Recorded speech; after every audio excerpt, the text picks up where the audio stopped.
Welcome to Boobs Aren't Worth Dying For, the podcast dedicated to integrative health and healing from breast cancer and breast cancer treatment using the best of conventional and natural medicine. Your host, Deborah Beaumont, is an advanced practice nurse, functional medicine practitioner, and fellow breast cancer survivor. Well, thank you for joining us for today's episode. I am interviewing Dr. Nasha Winters. She is a practitioner dedicated to her own recovery since she was 19 years old and given a terminal cancer diagnosis. And she proved them wrong, and she did it on her own terms. She not only healed herself, but she became an expert, an educator, an advocate to all of us who are looking for answers. She is a global health authority and a best-selling author. She is the author of The Metabolic Approach to Cancer, which is a book you can get on Amazon. And if you don't have that book, I recommend all of you get it. If there is one Bible you want to be referring to as you navigate your own recovery, she has written this book that is very scientifically based, but it is written in very approachable, real-term language that you can understand and implement in your own life. So if you have no other resource immediately available to you, I highly recommend her book. It is The Metabolic Approach to Cancer. Nasha is also a highly sought after national and international speaker who is being a little bit curtailed right now because of COVID, but that's only her in speaking events. She's still out there being the dynamo that she is. She is an expert speaker in the area of cancer as a metabolic process. She is an expert and advocate of the ketogenic diet in treating cancer. She is a leading expert and educator in the area of therapeutic use of mistletoe in cancer. And this is something that she not only teaches, she no longer directly works with patients because the demands on her time are so great, but she still works with educating practitioners, other professionals in the use of mistletoe, and what a phenomenal treatment it is. And her biggest thing right now, which I know consumes a lot of her passion and her energy, is that she is a co-founder of the Believe Big Institute of Health, which is an amazing integrative center that she is co-creating with other practitioners that is going to be a phenomenal treatment center that is dedicated to a comprehensive metabolic and integrative approach to cancer care. It's going to be residential, it's going to be treatment focused, it's going to be research focused, and it's going to be bringing the best of integrative practices, unlike anything that we have, at least in this country. I'd like to welcome you, Nasha. Thank you so much for joining us and sharing your time with us. And if there's anything I missed, please feel free to jump in. You did a great job. You know more about me than I know right now. Well, I did tell her, and I will tell everyone, I'm one of her fangirl stalkers. So I follow her. As a matter of fact, I just registered for a workshop that's happening in October, and I did it for the sole purpose that you were a presenter and I wanted to be there. I don't know if it will happen with COVID, so the best made plans, but still, I'm one of your fangirl stalkers. So. Awesome. That's so good. And I tell you, it is such strange times that anything that was live is now moving virtual, and anything that was, that needed to still be live, they're moving into 2021, and some things have been canceled. My world is just been turned upside down like everybody else's, and I'm just rolling with it. So I think that's the best we can do. It's been a long time since we've gotten to do this together, and we got to catch up a little bit beforehand. I'm really glad to see you thriving in the midst of all. It's great. Thanks for having me back. For my listeners, the story is that I did get dealt with another cancer diagnosis in my own life. And it was coming back to Nasha's work. It was coming back to what I learned from her. It was coming back to her work that gave me a new roadmap, to my own health and recovery. And, like you said, we're all a work in progress. And yet it is, being thrown back into the medical system so heavily. It's the only thing that makes sense to me. It's the only thing that I can wrap my mind around, in terms of what do I do and where do I hold myself mentally and physically and spiritually to deal with this? And I think that that's one of the things that your work does is it's founded in hope. It's founded in recovery. We're all rowing, in the same boat. I love it. And in the same direction as you pointed out in our previous conversation. Right. So I love that. And, I think it's so interesting that you bring this up, because I think that people feel that if they're having a recurrence or a progression or a brand spanking new cancer after walking down that road, I think there's a lot of times we beat ourselves up for that. And we somehow think it's wrong, or that somehow we brought it in. And the way I look at it is, first of all, this is a non-linear process, right? And I love those people, you've seen those memes that it shows like, here's A to Z, and it should be like a straight line, but the reality is it's all those like, just in one of those squiggly lines. And for me, when these things come up again and again and again, or in a different way, it's just saying, hey, you've done all of these, you plucked these other weeds. This is just one that's found its way to the surface, that's been waiting to capture your attention at the right time and place. That's ready. It's ripe now to be plucked. It's ripe now to have that soil amended. It's not that it's something wrong. It's actually something right. It's calling your attention to something that needs to find, like, where your awareness needs to be brought to it for whatever reason. So I just think that helping people understand that part of their journey. I know for myself, when I've had issues of it kind of yelling at me again and getting my attention, it was so easy for me to realize, okay, yeah, I did neglect this part of myself, or I had not, I thought I was done with that piece, but clearly I'm not, or there were some other blind spots to this process. And I'm so many years out of my own journey. Will it be 29 years, October 21st? That's amazing. Crazy, right? And this is, and just to, I think you went into your story before, but you were given this diagnosis at 19, told that you were end stage, and given the expiration date stamp that traditional medicine gives you. Yeah, they told me I would not basically see Christmas 2020 or 1991, and I was having issues. I was in and out of the urgent care and in and out of my college, health center, pretty much monthly for about 9 months prior to my diagnosis. And just shy of my 20th birthday, I ended up in the emergency room. After being sent home again and again, just even days before, in something like, something's really wrong here. My belly was giant. I couldn't eat anything I put in, came back up. I was in excruciating pain. I couldn't breathe. I was really, and I didn't understand. And when you're the lobster boiling in the pot of hot water, you don't know how bad it is until someone that hasn't seen you for a while, like, looks at you with like, holy crap, where I had just been, it's like watching your hair grow, you don't see it. I knew something was wrong. I knew I couldn't even maneuver myself across the room. I knew that my legs were swelling up and I couldn't figure out what was going on. By the time I landed in the hospital, my oxygen levels were in the 70s. There was fluid built up around my lungs, in my lungs, around my heart. My abdomen was full of ascites fluid. My organs were in end-stage failure. I had a tumor pushing against my right ureter, completely compressing all of the blood flow in my right side of my body. My liver was scattered with tumors. My whole, peritoneal cavity was scattered with tumors. Every little layer of tissue in my body was covered with little tiny lesions everywhere. Oh my God. Proper evaluation. My CA-125 was over 15,000, and I was literally taking my last breath. I was gasping for my last breath. And it was finally like they just treated me like a histrionic teenage girl for 9-10 months leading up to that moment. And when they finally took a look, they were all horrified, so these are the places, like you and I were talking before the recording. It's like, we have to advocate for ourselves. I knew something was wrong, and I should have demanded the Nasha of today. Right. That 10 months go by. I would have been like you and I talking before the show, like your conversation at the front desk. I am very good for advocating for myself now. Let's really focus on that, because this is if I know in my work with clients, if I do nothing else but getting through to them that you are hiring whoever you are going to for service. I don't care how many degrees they have. I don't care what their title is. I don't care what their specialty is. You are hiring them to work for you. And these people who feel like, oh, I can't talk to my doctor because he'll get mad at me, or he'll yell at me because I don't want to take this aromatase inhibitor, or, he'll get mad at me if I ask questions. If that's your relationship with your provider, then find another one.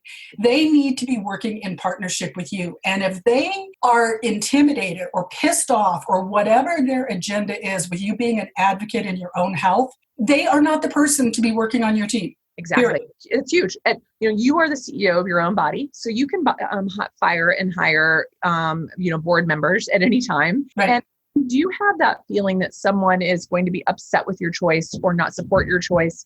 That is exactly as you said. It's like, it's time to look for someone who will.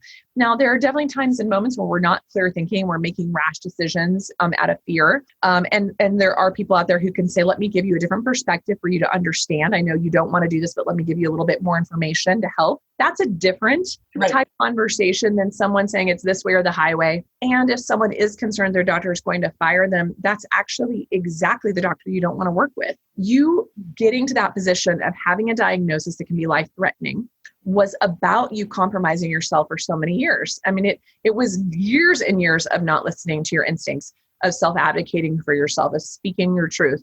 So if you continue down that same path with someone telling you it's this way or the highway, or no, we can't entertain these other options, or no, I won't answer your questions that you come in with every visit because we don't have time for that. That is your opportunity. That is your opportunity to start to change things. And so, and even Bernie Siegel's work and others back in the 80s, my gosh, were showing that the bigger pain in the ass you are to your healthcare providers, the higher likelihood you're going to survive. Exactly. So you want to be that self-advocate. You want to ask questions. You want to be present. You want to be in the driver's seat. You do not want to be the passenger or in the back, your backseat or in the trunk. You need to be right there.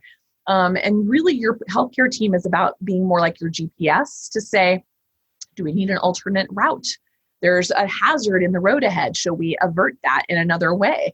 That's what your healthcare team is there for. They're not supposed to be driving you. You're supposed to be driving you.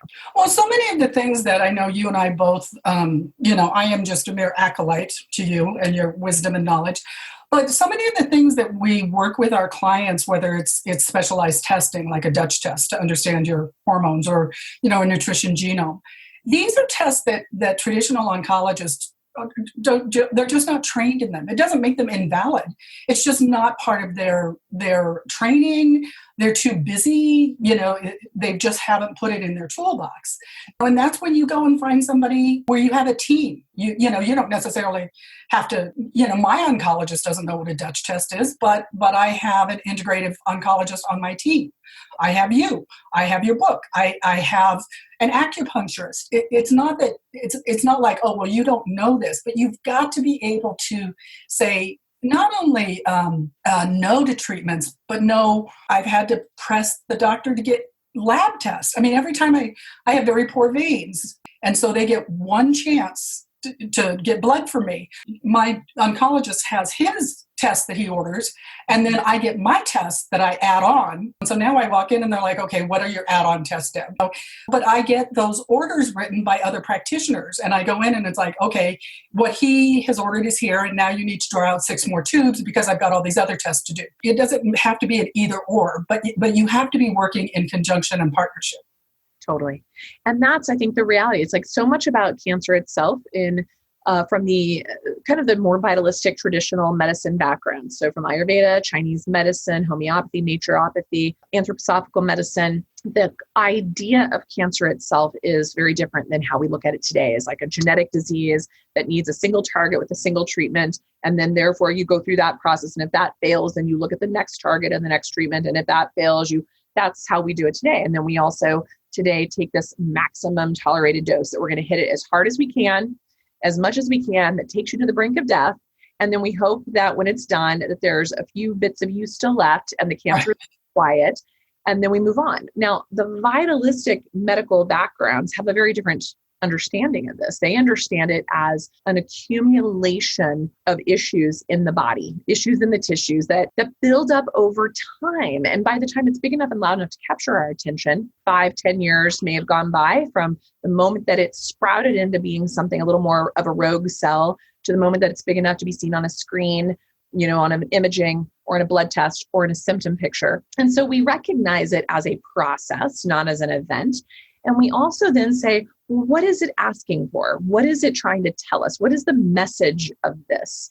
And what a lot of these vitalistic practices have found is that cancer itself is simply a messenger, and it's a messenger to tell us where we lost our communication, our connection, our rhythm prior to it being big enough, loud enough. So part of the job is to explore that, come back to the point where that rhythm was lost and start to correct it. Now you can be dual acting on the primary tumor or tumors, if it were, with some cytotoxic therapy simultaneously. But for you to have a really good, robust response that's maintainable for the long haul, you want to be exploring all the other things that were out of your view for God knows how long. And if it does keep coming back or shows up again in a different way, it's like, okay, well, what else is there? And I know you can share whatever part of your own story, but you shared some things with me that were compelling to tell me that you are definitely a detective in your own process to understand the why it's kind of letting you know where it is right now and why the timing was so appropriate for it to show back up.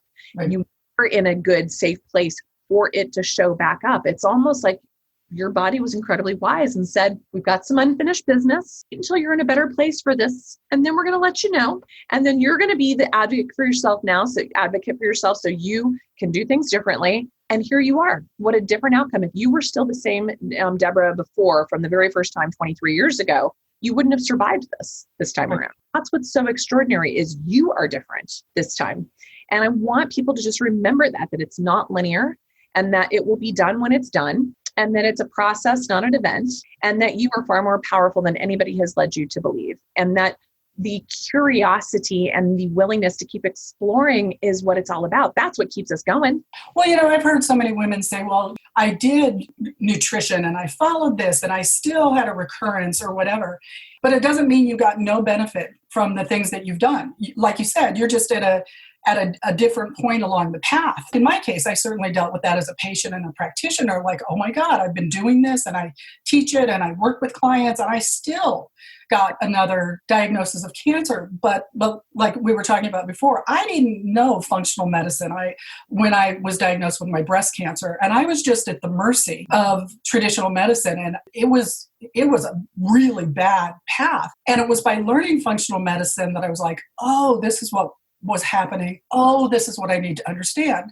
So now 10 years later, I go in and I'm the one that is talking to my doctor about what is my vitamin D level? What is my methylation? My oncologist, I think I've told this story before, but that's one of the tests that he doesn't follow that I order. My first vitamin D level, which, for anybody who doesn't know this, vitamin D is one of the basic things we all need to monitor in terms of our supporting our immune system, cancer prevention, protecting breast cancer, all of this.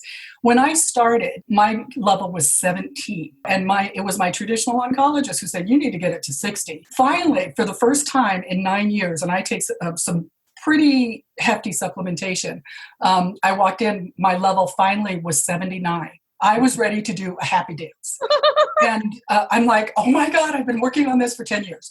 And my oncologist turned around and he said, well, I don't know anything about this. I'm like, well, that's too bad. And it is too bad because this is actually mainstream medicine. This isn't just alternative medicine. This has been part of the mainstream for a long time. And he said, oh, but there's no studies that show that a level greater than 30 is going to give you a better outcome. Wow. And I was like, actually, that's not true. And I will bring you those studies because I provide those in my education to my clients. I will bring you those studies, and actually, whether you ever recommend it or not, this is not what I'm seeing you for. What I'm seeing you for is to prescribe this particular chemotherapy treatment that I need. I'm working with other people around other issues of health. So it's not my job to convert you, but you should know about this. And if you don't, that doesn't, I still see him. He's great for what I do see him for, but he is not the sole authority. If there's anything that people can take in terms of that sense of hopelessness or that sense of futility in what this whole cancer process and treatment and recovery does to you, is that there is information. There's a whole world out there now that in 10 years has fundamentally shifted. And thank God I now know enough to not only help my patients be advocates, but to help me be an advocate and plug it at a different level for myself. Like you said, it's really, you don't even see it because you're the lobster in the boiling water. Exactly. And wouldn't it be interesting to consider that this process for you was simply to make you even a better teacher and advocate for others? Well, as my listeners know, I'm just resuming my podcast, but I spent some time. It took me out, and I had to spend some time healing physically and mentally and emotionally. But for right now, the thing is like I've got shit to do, and I don't have time to die.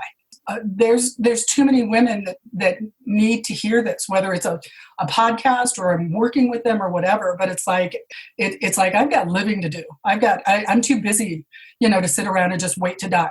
Exactly. Good. I love that. And talk about empowerment.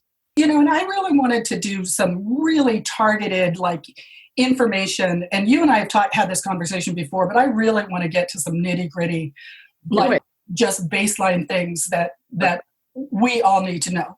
So We've already talked a little bit about it. So my first point that I wanted to bring out is let's just get over this myth that cancer is just a genetic disease and it's just genetic Russian roulette, whether you get it or not. Seriously, your whole work, your life work is based on the fact that this is a metabolic process that is the end result of what you call the terrain 10, which is very well covered in your book, as I said, in a very approachable way. But there are women and physicians who still say this is a genetic thing. You either get it or you don't. And in the world of functional and integrative medicine, we know that that's not true. It's like there is that subset of, BRCA and actual genetic mutations that affects your probability. But in many cases, that's not what's happening. You're BRCA negative. You're not having the genetic mutation.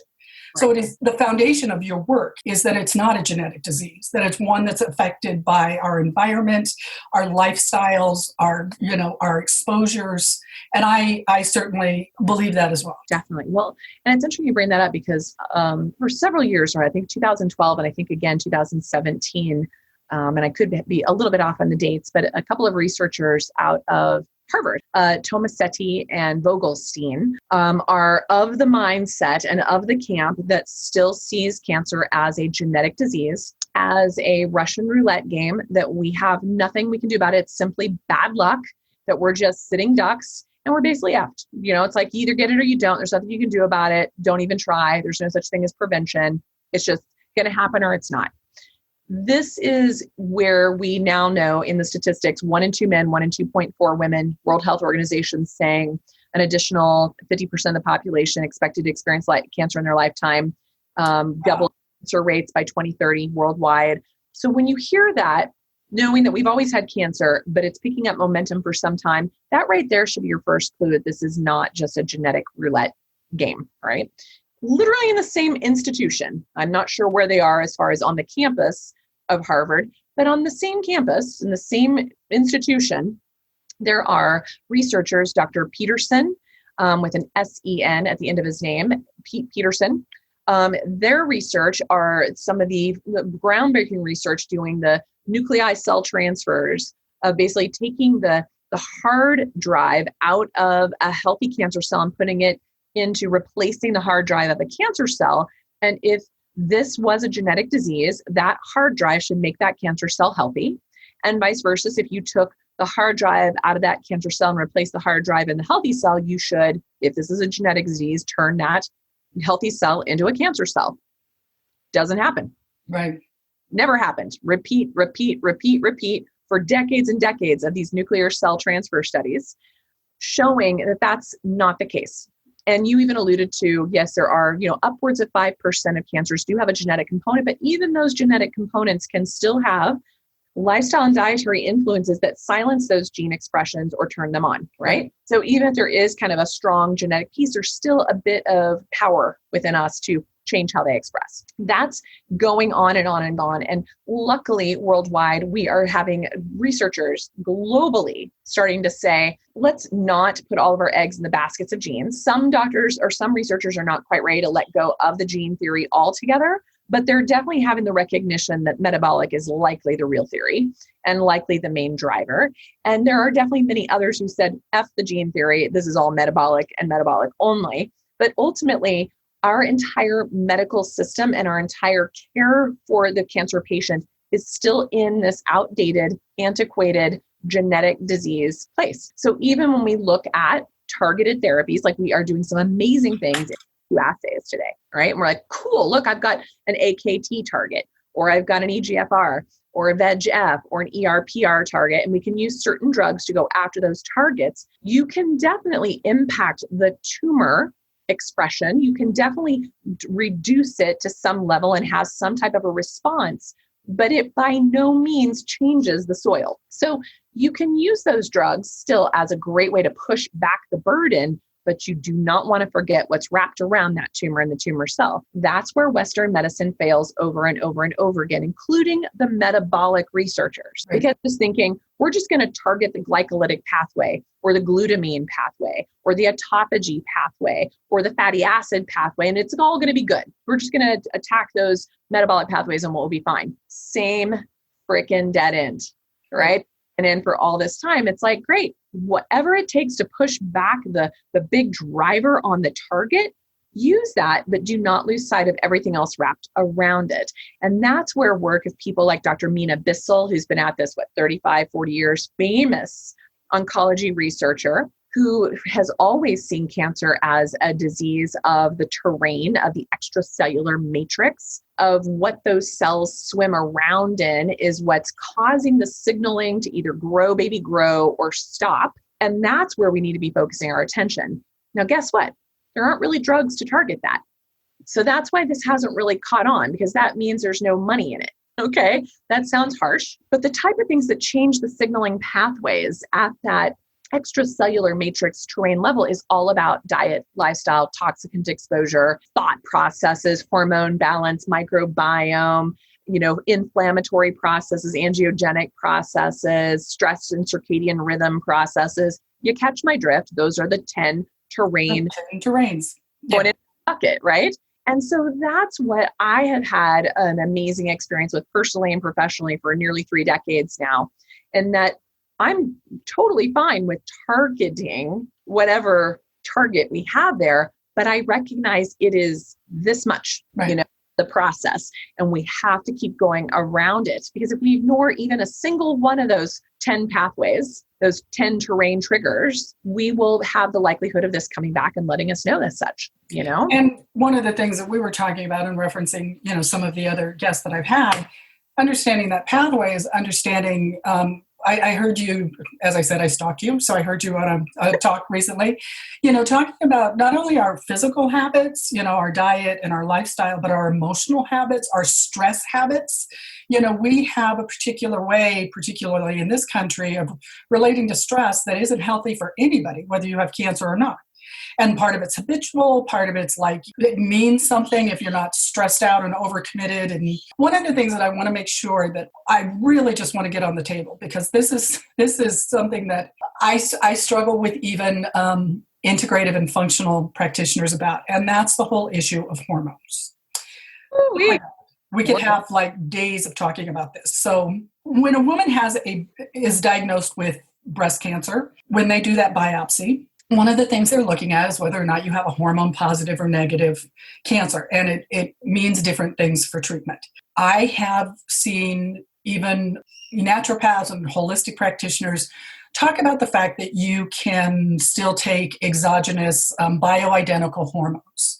And my question was, I know for a fact, since I've looked at my own reports, that a tumor, it tells you there are many receptors that we know that cancer cells develop that promote their growth and metastasis. Insulin, glucose, progesterone, and estrogen. And we all hear about estrogen. And I remember talking to a practitioner who was saying, but you can still take bioidentical progesterone.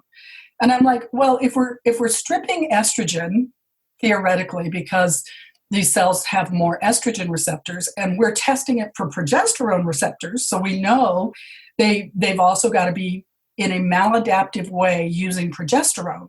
How can you say it's safe to give any kind of bioidentical hormone to anybody who is concerned about or has had a diagnosis of cancer? I just want to get this out on the table from you, who I consider to be like the expert, the goddess in terms of this. I've heard you talk about this, but I really want to get it out there for our listeners about the use of hormones, because unfortunately, without them, we are more prone to what we consider those really uncomfortable symptoms of menopause, or particularly when we're taking these hormone suppressant drugs, we can be significantly miserable. So we need to figure out ways to address that without necessarily going back to the thing that's feeding these tumors. Whew, so can of worms. Yeah. I got to take, there's a lot of context to this as to why I say and feel the way I do. I want to also start by acknowledging that a lot of my colleagues definitely disagree with my stance on this, and I'm okay with that. I think it's very powerful to disagree, but I would like their data to help me understand how they choose what they choose. And what I will tell you is most of the time people don't have that data. So I'm a data-driven girl. That's just how I am. I'm not dogmatic. I'm data-driven. Let me take us all the way back. We have culturally, historically, never had what we in today's world qualify as a disease process known as menopause. Okay. So since the beginning of time, since the beginning of humans, women have gone through a process of procreation, and birthing children and going into menopause, yada, yada, yada. Right. Now, in as such, there was never anything of people ever talking about, even in data 5,000 years ago in the Sanskrit writings of Charaka Samhita, the oldest written text of medical text, or in the 3,000-year-old textbooks of Chinese medicine. No one was ever talking about the treatment of menopause as like some unnatural aberration of ourselves. It was like a natural process that your life force, your chi changes direction at different times for different reasons. You need to get ready to make babies, then you need to get ready to deliver and raise babies, and then you need to get ready to send them off to do their own raising of babies, and you do other things. So our energy needs shift over time. There's that context. The other piece of this is that thanks to a very unfortunate event in the 1960s of a man, an MD, basically saying that women who are going through menopause are former shells of themselves, is how the industry started, is when we started the Premarin hormone replacement world. You need to know that. The other piece that women need to know, and this one really chaps my hide, are all of my friends and colleagues out there who actually believe that bioidentical hormones are natural hormones. Great. What the actual F on that? Like, bioidentical hormones are nothing, they're synthetic, number one. The only reason why they're called bioidentical is because they look so much to your receptor sites like your own endogenous creation of hormones that they can bind to those receptor sites comfortably. But what they don't tell you is that they bind to your receptor sites way more intensely than your endogenous hormones. So it's a lock and key system. They should come in, turn a lock, and basically pull the key out and move through. That's how our normal hormones are. Like, get into their job, get out, get into their job, go out, get into their job, get out. Bioidentical hormones or other synthetic hormones like Premarin, they're all the same. I don't even, what it's just literally marketing. They have the same, they might be a little bit different on one level, as far as the potency, et cetera, but ultimately they're the same concept. They strongly lock into that key system, and they hang out a lot longer than our natural ones do. That starts to back up all kinds of things in the system. And depending on people's metabolic blueprint, their single nucleotide polymorphisms, so the genes they were born with, also the dirty genes of just living on the planet and what we're being exposed to, like exogenous hormones from plastics and animals that are being fed on high grain diets, and glyphosate being sprayed all over your property and in your grains and legumes and soy products that you think you're eating to make you healthy. These are the things that start to come in and send other mixed messages to your hormones as well, and make the metabolic methylating detoxification pathways even more gummed up. So when you have these cars parked in the garages that are taking up way more space than your natural ones, and then you have all of these dirty gene things happening behind that, even if you have good metabolic single nucleotide polymorphism functioning, we're gumming up today, just in the world we live in. So I'm bringing that to your attention to recognize there's nothing natural about exogenous hormone replacement therapy. The very concept of replacement is the antithesis of naturopathic medicine. Our entire education is based on restoration of function, not replacement of function. And my colleagues who want to fight me on that, they need to go back and read their first initiations into naturopathic medicine, their philosophy courses, the works of Dr. Lindlar and others, to recognize that we can restore the body's function by removing the obstacles to cure and supporting the natural functionings of the body, maybe short-term supplementation of different things to help that balance out, evaluating the detox and methylation pathways, and helping patients navigate that more elegantly versus just adding more insult to injury of layer caking up the exogenous hormones to put a bandage or a sticker over the check engine light when you start to have those symptoms. So symptoms of menopause are not natural. I look at women from my grandmother's generation and my mother's generation who never in a million years even had a single hot flash or a single issue. Those symptoms are they're telling us there's something wrong. They're very, very rarely, in fact, probably less than 2% of the population, are they actually hormone deficiency. They usually are hormone excess and improper hormone detoxification and methylation processes. So I will tell you, I had a private practice for 17 years where in that time, by the time I closed my practice to standard of care patients, I had 2,500 active patients. And then I moved entirely into oncology. So I had a nice group of patients, most of them women, as is true to anybody coming to see a naturopathic doctor. I literally never once in my entire career prescribed a bioidentical hormone, not a single time. In fact, I could probably count on two hands the times I've prescribed, and mainly out of extreme necessity, a little bit of short-term, super low-dose topical estriol cream, okay? Right. I use some of the Nature-Throids, Westroids, and Armors where appropriate to restore function for a period of time, unless someone's come to me and had their thyroid blown out from removal from surgery or radiation uptake or years and years of improper treatment for their thyroid, where I'm helping them along because now they've had their thyroid replaced function for so long that they need some support. So those are the only two times. None of my patients are former shells of themselves. Their bones are phenomenal. Their cardiovascular health better than you can possibly imagine. Their mental well-being and their sharpness of brain function, their moods, their sleep patterns, their sex drive, their lubrication, all golden. Why? Because I'm restoring their function. I'm removing the obstacles to cure and I'm bringing them back to wholeness of themselves. This doesn't even have to do yet with cancer. So let me talk about that. My colleague that I love, I've been asked to read a lot of books in hormones and endorse and write to these things. I've not ever been able to, because it seems like everyone jumps on the prescription pad bandwagon immediately without saying, why is that woman having a hot flash? Why is she having insomnia? Why is her libido down? Why is she vaginally dry? Why is it painful on intercourse? Why? They're not asking those questions. And so I start to explore that with my patients and start to find out what those obstacles are. So when my colleague, Dr. Mindy Peltz, Pelz, came out with her book, and she had me do an early read and endorse it. It's now out on Kindle, and I can't think of the name of the book right now, so I'm sorry, Mindy, if you're hearing this, but Google her on Amazon and you'll see it. It's coming out in paper later. But when I read it, I was like, hallelujah, that this person is finally talking about the real drivers of hormonal imbalance. And there are three things, and three things simply.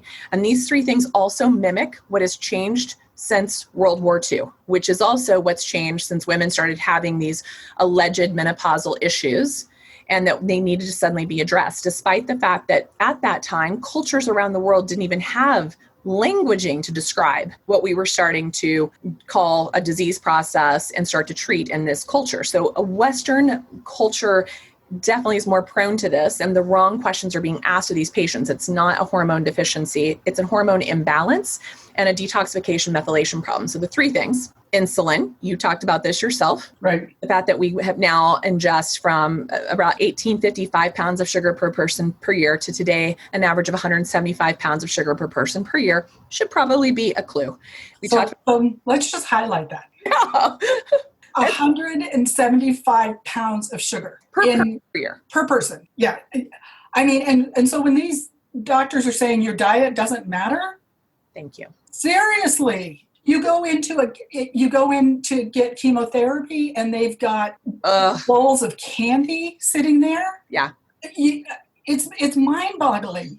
Make it a little pack of almonds or something. Exactly. You know, yeah, you need nutrition and you need energy, but let's face it, do you really think you're going to get the same nutritional value from a handful of almonds that you are from a Snickers bar? That's super good thing. And also to watch where we've gotten that 175, that has exponentially grown since World War II as well. We've really fueled the sugar industry, and it's in everything. It's incredible how you have to go out of your way to read labels to make sure extra sugar has not been added. Right. It's really incredible to me how many patients think they eat no sugar. And then I have them do a macronutrient counter like Chronometer, MyFitnessPal, or just take a regular diet diary. And what they realize very quickly is they eat 3 days worth of RD nutritionist recommended sugar at breakfast, right? So even the RD nutritionists are saying that all of us should be eating less than 100 grams of carbohydrate a day, all of us, period. Right. And in breaking that down between carbohydrates into fiber and sugar, they're saying you should have no more than 25 grams of sugar for men and 20 grams of sugar for women. The rest should be fiber, right? I will tell you right now, the American Dietetics Association, specific to cardiovascular disease, their recommendations put you at 3 days worth of sugar just at their breakfast recommendation. Oh, yeah. With their frickin' glyphosate drenched Cheerios breakfast cereal with bananas and dried fruit with skim milk and the glass of orange juice. And a glass of orange juice. You're at several hundred grams of sugar right there. Oh, I love it when they're like, this is heart healthy and heart approved. Oh, my word. I'll tell you, 3 women have contacted me in the last week telling me that their doctors put them on a quote unquote low carbohydrate diet because they're so afraid of keto, low carbohydrate. But their doctor told them that to drop their carb intake to 150 grams a day. Oh my God. I'm like, that is not low carbohydrate in any reference I've ever read.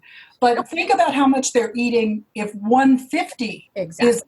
is the floor, where were they before?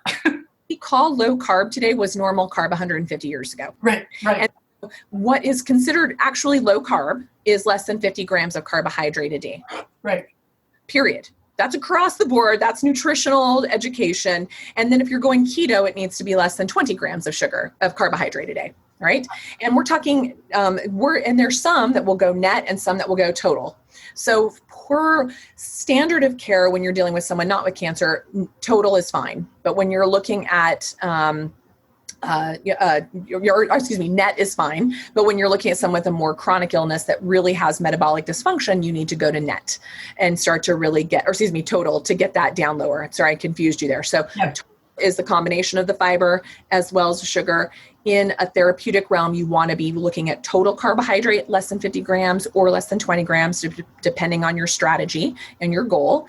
And for the general population, as far as preventing diabetes, Alzheimer's, osteoporosis, chronic fatigue syndrome, fibromyalgia, ADD, autism, cardiovascular disease, obesity, all of those patterns, you should be under 50 grams a day, right? And so that still takes us, that fits in the realm because less than 50 grams a day net could still be what the RD nutritionists are telling you of the 100 grams total a day, right? So that's where that is not unreasonable, of what I'm saying here.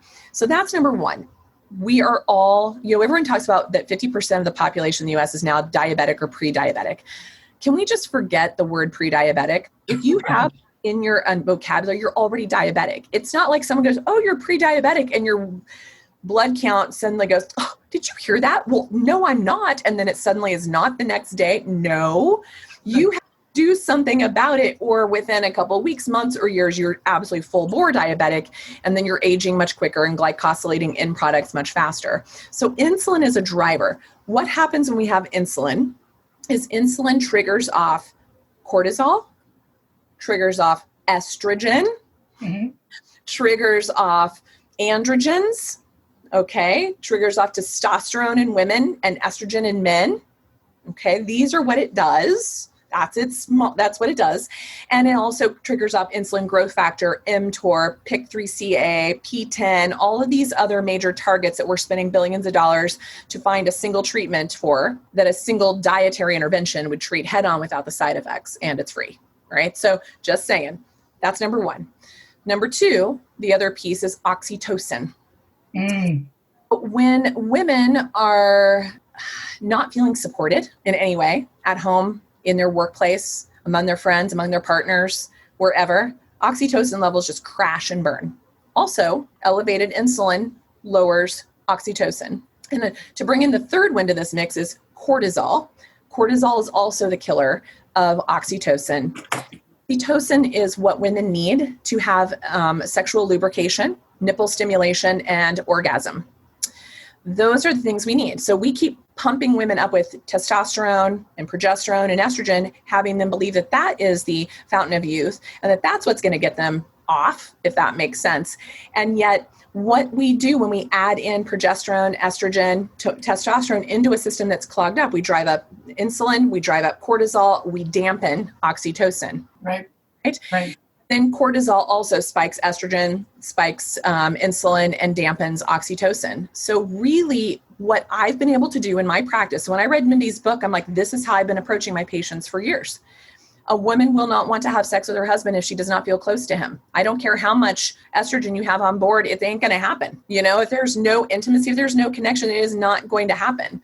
That's not, and if you're forcing it because you think you should, that also kills intimacy further. Right. Which is women going through cancer treatment feel guilty because, I mean, let's look at it, forget how you feel after having amputation of part of your body. Women feeling guilty because they're not feeling sexual. How on earth, like you say, if we just look at cortisol, insulin, and oxytocin, how on earth, if your body is in this stress response that is chronic and ongoing, it's not like a peak and then this evening you're going to be fine. We're talking about the onslaught of stress, of sleeplessness, of hormone imbalance, of the psychological experience, of physiological changes in your body. Of course, your cortisol, your insulin, everything is, and I think what you're talking about, and I just really quickly want to get this in here. I think this might be the book you're talking about. I looked it up while you were talking, by Mindy Peltz, The Menopause Reset. Yeah. Get rid of your symptoms and feel like your younger self again. My husband actually said this when I was going through treatment, because he was with a woman who went through menopause naturally and not surgically like I did. He's like, no one understands that we're just a bag of hormones. We're just a walking bag of hormones. And depending on where they are at any given time affects our vitality, our sexuality, our energy, all of that. We're just a bag of hormones. So these lifestyle changes we're talking about is actually, like you said, resetting and normalizing this. And just really quickly, one of my soapboxes is that this really comes back, forget whether you have cancer or not. And of course, it's magnified if you have cancer and all these things are in play. But it really comes back to this lack of understanding from the medical world, like you said, of what menopause really is. When we have symptoms, this is the first thing I learned as a functional medicine practitioner. When we have symptoms like hot flashes, that is not because of low estrogen. And I will tell you that 8 out of 10 regular doctors would be hard-pressed to tell you that. What it is it's dysregulation of this cortisol and epinephrine excretion that our bodies do. So, all of a sudden, it's fluctuating estrogen. Your body likes to be at this place of balance. And then all of a sudden, it's like, oh my God, something dipped here, like your estrogen levels. So your body responds by pumping out this adrenaline to get back to that normal baseline. That adrenaline is what we call a hot flash. Yep. It's not that you've got these profoundly low levels of estrogen that have to be replaced. It's that you have fluctuating estrogen, which is a normal process. Like you said, menopause is not a disease. It is a normal process that our body takes 20 years. There's early menopause, there's mid-menopause, there's late menopause, and there are different challenges to those times, but we're talking about cortisol, epinephrine, glucose surges. It's those surges of very powerful chemicals in our body that are giving us these symptoms that we think we have to treat and obliterate. Thank you. I love this point. And, even Anna Kabecka does a great job on her book, although she is a bit of a proponent of hormone replacement therapy. She and I have done a podcast and we actually had a bit of this conversation. And I tell her in my population of patients, I never recommend any form of hormone replacement therapy. And she doesn't work with cancer. So, I don't really think she's at liberty to really speak to that specifically. But the essence of her book and her push is that women need to take charge of their metabolic issues to have a smoother ride through the menopause change. So she also herself very much sees the relationship of insulin and cortisol to this pattern. Dr. Mindy does a beautiful job in describing this. And what I'm always explaining, when I started explaining to my patients what menopause is it's a shift in your life that says, we're done with childbearing. We're moving into your time now. It's your time now. This is, what are you going to do with this phase of your life? And so it's an opportunity. That's why I like Christian Northrup's take on this. I really like some of the emotional, spiritual aspects of it too. But what is happening, as you said, these kind of perturbations in the hormones, they will go through phases. And if you're under more stress, or you're not eating well, or you're not sleeping well, those perturbations will be a little more bumpy. So you have to smooth the rest of the platform, if you will, so it's not as bumpy. But what I explain to women is that as you're shifting out of needing your ovaries to produce so much estrogen to keep you in a childbearing, era, they then hand the baton over to the adrenals. You said it so beautifully. It's like that little surge is the pumping up.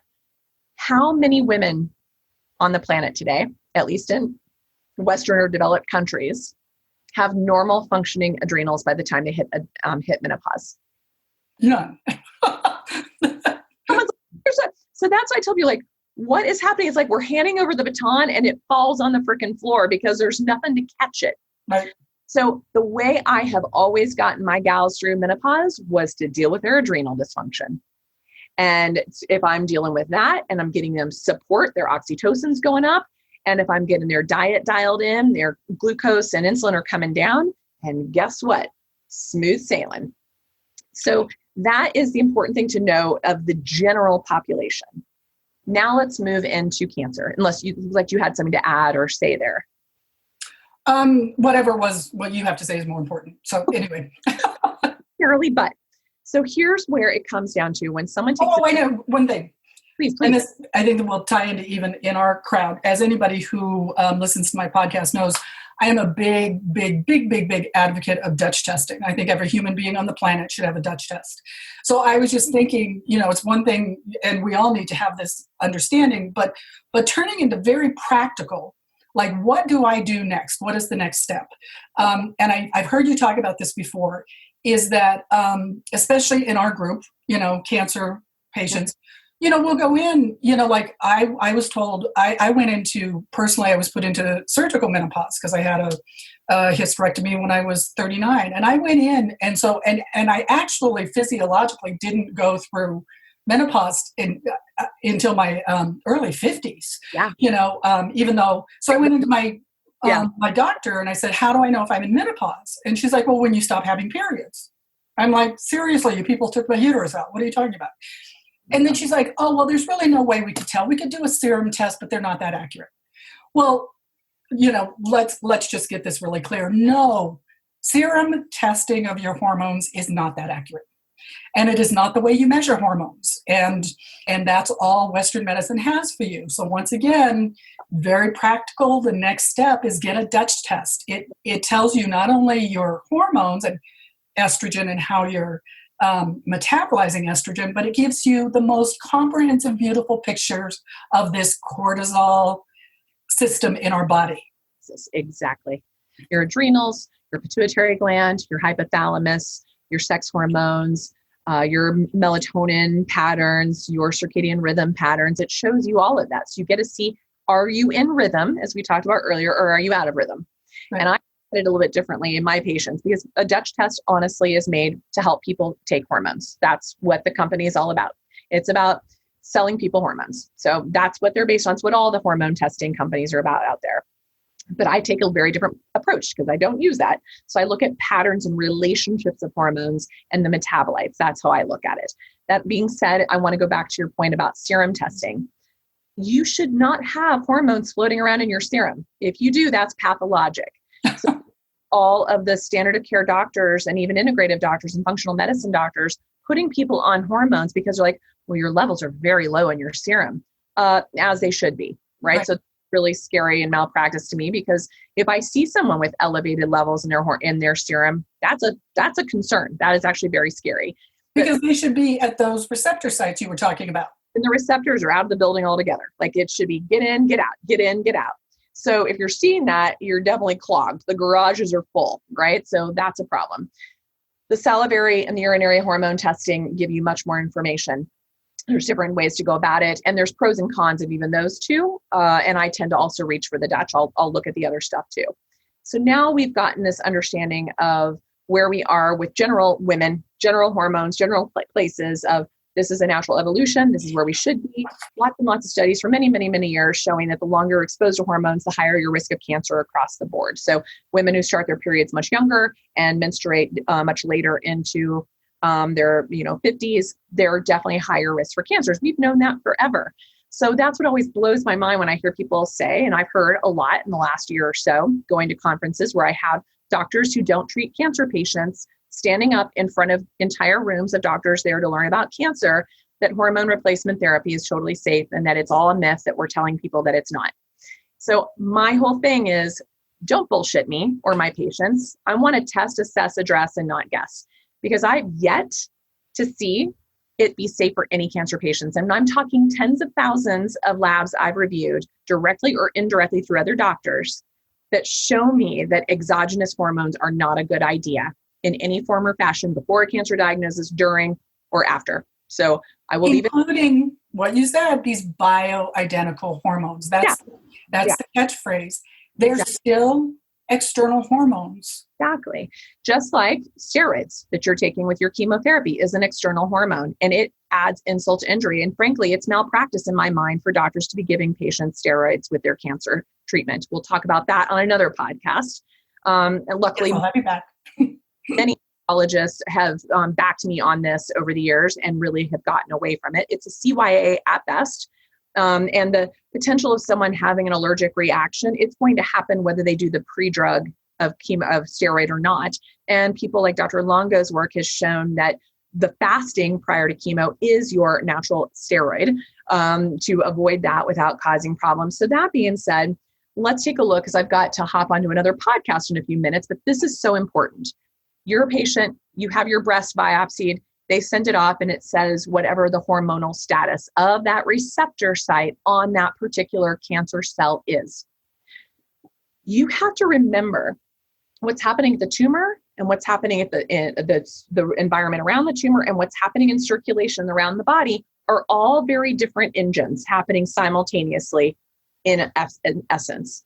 So whether you are hormone positive or negative at the tumor site of whatever sample they've taken from whatever body part you have, that does not give you hormones are all good or hormones are all bad diagnostic. That is not what that means. It just says on that particular tumor site, there's a receptor that has or does not have a particular hormone target. That's all. That's just a matter of a particular treatment. What is happening is that no matter what, estrogen is a cell proliferator. That is its job. It grows things. Right. And when you have overall cholesterol, then underneath that, pregnenolone, the mother of all the hormones, then you have the breakdown of the boxes of estrogen, testosterone, progesterone, DHEA. When you look further downstream, that's why I like those Dutch images, you will notice that for the most part, it's like putting a coin in the top and watching it slide down and see where it lands. It almost always lands in a bucket of estrogen at the bottom of the rainbow. Right. Right. And the more malfunctioning your genetic blueprint is, or the more bunged up and dirty your genes are, the more it has a tendency to filter into the wrong type of container, and typically into an estrogen container or even a toxic 4-hydroxyestrone, toxic estrogen container. And so that's why it is a no-go across the board, no matter what. What also women don't understand is testosterone. They're like, well, they're giving me a little T so I can get a little more sexy on. Well, again, in women, when we have women with testosterone, we see polycystic ovarian syndrome. Right. That's basically diabetes of your boobs and your organs. And it's a massive metabolic nightmare, and it increases your risk of heart disease and all kinds of other things. No, you do not ever want to put a woman on testosterone. Right. Also, testosterone, if you go down the little filter, it turns into estradiol. That is bad in someone who's dealing with growth factor issues. If you have a patient with estradiol taking estrogen, they're increasing their insulin levels. Insulin drives insulin growth factor, mTOR, and all these other growth factors for cancer. Cortisol drives up estrogen. If you're chronically under stress, even if you're taking massive blocking drugs, you're still making estrogen. So tamoxifen and SERMs do not block insulin, and they do not block cortisol, which create all these other stimuli that have the same impact as if you're still taking estrogen. So what I'm trying to help women understand is that they do not deal with the whole terrain, they're missing the enchilada, right? They're missing the whole process. And so no, I am not a fan ever of exogenous hormones in anyone, and definitely not in the cancer population. And we can talk about that more in detail if anyone has follow-up questions on this, but I'm just going by basic physiology, basic biochemistry, basic lab evaluation. If you have an elevated T3 uptake, if you have an elevated cortisol, if you have an elevated insulin growth factor, A1C, you by nature have problems with estrogen metabolism and other hormone metabolism. You should probably not be putting extra crap into the bucket at that point. And so again, if we take Mindy's rule of thumb, Dr. Mindy's thing, and we start to work on lowering our insulin and lowering our cortisol or our stress response, not mitigating it, and bringing up our oxytocin levels, that becomes our fountain of youth, our fountain of sexuality, our fountain of peace, our fountain on stabilized, homeostatic, hormonal signaling processes, and oh, so much more. There's also a phenomenon that we study in functional medicine called the cortisol steal. Yes, big time. Oh yeah, and the pregnenolone steal, and yeah. So basically what it means is that in situations of high stress where you have high cortisol, it's stealing all of your hormones from those healthy pathways and just turning it into stress hormones. So it's physiologically driving you. It's just putting pedal to the metal. And it's called the cortisol steal. You can look it up, on Google. It just, it tells you. And I recently listened to something from Joe Dispenza who talks about healing yourself. And he's like, if you sit down and meditate 30 minutes a day, you actually upregulate 1,200 healthy chemical processes and downregulate as many as unhealthy ones. So if there's nothing else that would benefit you, is sit down, close your eyes, shut out the world, and breathe for 15 minutes a day. So maybe TMI, but one of the sexiest things I do every day is meditate knee to knee with my husband for 30 minutes. Cool. It is the most powerful connection. We both are shifting our energy in real time. We've been building your oxytocin, your feel-good hormone. Thank you. Both bringing down our insulin, both bringing down our cortisol, connecting with one another. One of the things I think is so funny is a couple of years ago, through a really high stress period, my husband heard a Dave Asprey interview with Dr. John Gray, who wrote the book way back when, Men Are From Mars, Women Are From Venus. And John even saying on his podcast, like, throw that shit away. That's really outdated. Just ignore that. But the new book I have, and I think it came out in like 2011 or 15 or so, he's like, this may hold some water. And my husband ended up ordering it online, and we ended up reading it together because he's a biochemist. So it really resonated with him. And it's called Venus on Fire, Mars on Ice. Or maybe it's switched. It might be the Mars on Ice, Venus on Fire. But either way, that's the title.